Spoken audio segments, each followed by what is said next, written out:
అందరికీ నమస్కారం అండి. Welcome back to our channel. Telangana రాష్ట్ర ప్రభుత్వ ఉద్యోగులకు సంబంధించి 2020 పిఆర్సీ అరియర్స్ చెల్లింపుల మీద మరో సంచలన నిర్ణయం తీసుకోవడం జరిగింది. సో ఈ వీడియోలో వీటి గురించి పూర్తి వివరాలు అయితే తెలుసుకుందాం. ముందుగా తెలంగాణ ఎంప్లాయీస్కి సంబంధించి ఏ చిన్న అప్డేట్ వచ్చినా మన ఛానల్ ద్వారా మీకు ఇన్ఫర్మేషన్ అయితే ఇస్తూ ఉంటాం కాబట్టి ఛానల్ని సబ్స్క్రైబ్ చేసుకోండి, వీడియోను లైక్ చేయండి. తెలంగాణ రాష్ట్రంలో ప్రభుత్వ ఉద్యోగులకు రిటైర్మెంట్ బెనిఫిట్స్ చెల్లించాలి.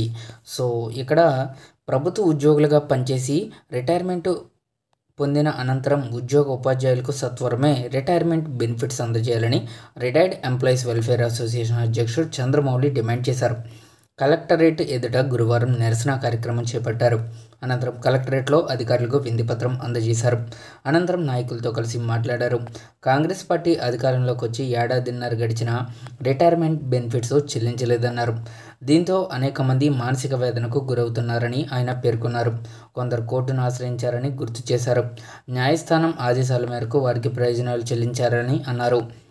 ఇక న్యాయస్థానాలను ఆశ్రయించలేని వారిని ప్రభుత్వం పట్టించుకోవడం లేదని ఆయన ఆవేదన వ్యక్తం చేశారు.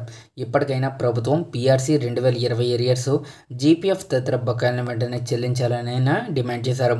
ఇక రిటైర్మెంట్ పొందిన ఉద్యోగులకు ప్రభుత్వం అండగా ఉండాలని ఆయన కోరారు. అలాగే తెలంగాణ రాష్ట్రంలో మొత్తం మీద ప్రభుత్వ ఉద్యోగులకు పెండింగ్లో 5 డిఏ బకాయిలు అయితే ఉన్నాయి. సో ఈ 5 డిఏ బకాయిలు చెల్లింపులు జరిగే విధంగా ప్రభుత్వం వెంటనే చర్యలు తీసుకోవాలి.